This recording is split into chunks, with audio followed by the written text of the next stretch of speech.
In the late 1600s, the land we now call New Mexico was dry, tense, and watched. Dances that once filled plazas with drums and song were pushed into the shadows.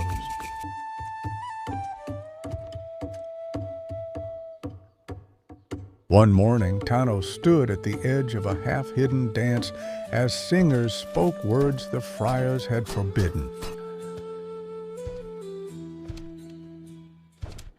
Boots cut through the song.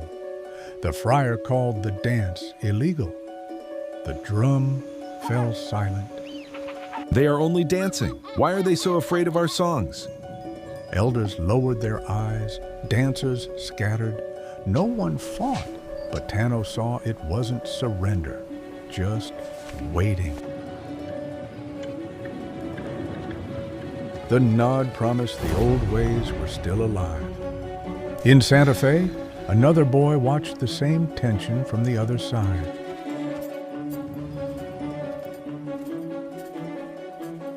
Mateo, the son of a Spanish settler, saw Pueblo prisoners dragged past the palace. Father, what did they do? They cling to idols. The friars say punishment will save their souls. Among them walked Pope, a spiritual leader from Cjbeards.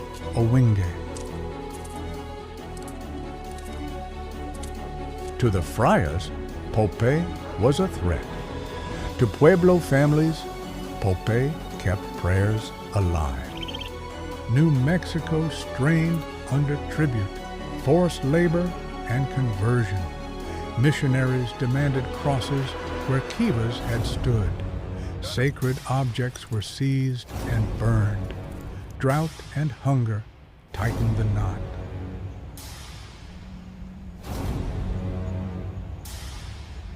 In Cjbeards, Tano helped his family coax corn and beans from hard ground, then carried water until his shoulders ached. The earth is thirsty. It remembers when we danced to call the rain. We danced where the mission stands. They tore down our kivas, but not the songs in our hearts.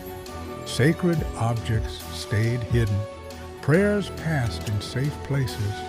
Memory moving like an underground river.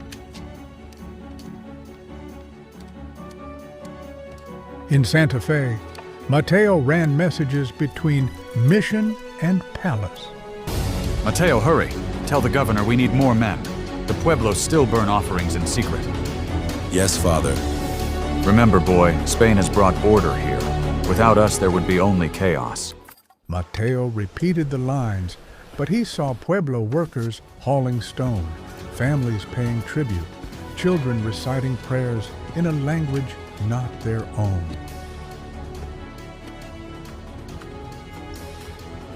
The frontier was hard for everyone, but the rules were harder for Pueblo communities.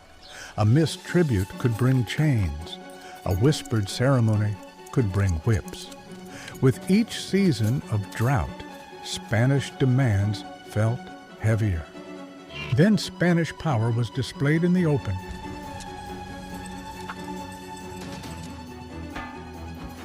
Tano saw Pope again in Santa Fe.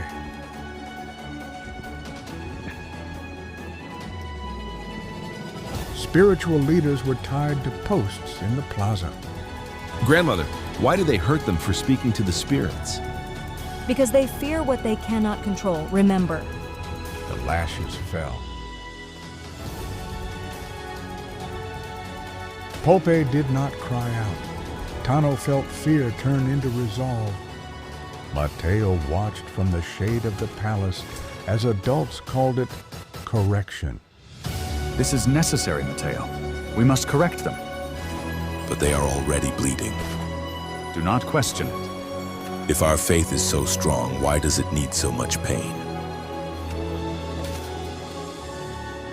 The punishment was meant to break resistance. It sharpened it. Pope slipped from Spanish view, not to surrender, but to plan. Months later, Tano descended into a kiva to hear Pope speak. Our dance is called rain. Now they burn sacred things and beat our leaders. Will our children forget who they are? We are many villages, many tongues. Alone, each pueblo can be crushed. Together, we can drive them out.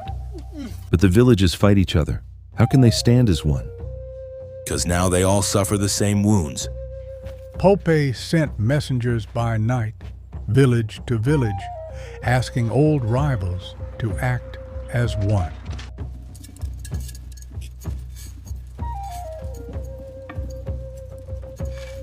To coordinate, Pope used knotted cords.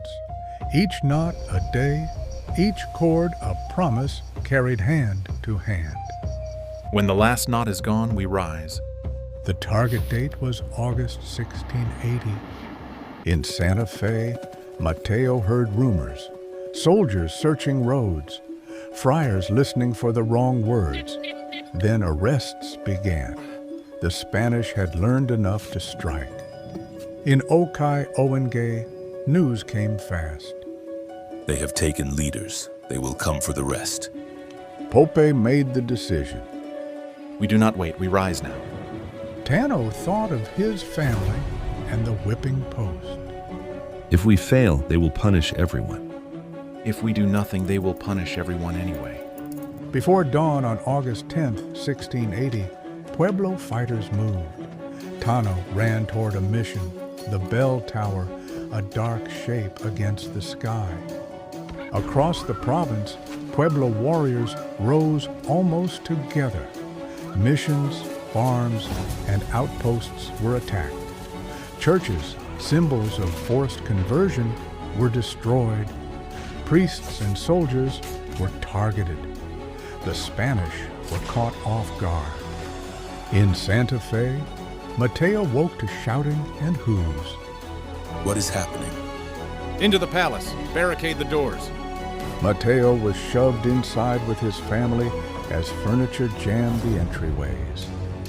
Pueblo forces ringed Santa Fe, cutting off supplies. Inside, days dragged. Food was rationed. Water grew precious. Father, are we going to die here? Outside, Tano watched the walls, hearing arguments among Pueblo leaders. Hold the siege. Let thirst do what steel cannot. Governor Antonio de Otermin tried to hold Santa Fe, but the town was running out of everything. At last, Otermin chose retreat. The Spanish broke out and fled south, abandoning the colony and retreating toward El Paso. We are leaving Santa Fe? Mateo stumbled with the column, looking back at the palace as if it had betrayed him. Tano watched the line move away. They are gone.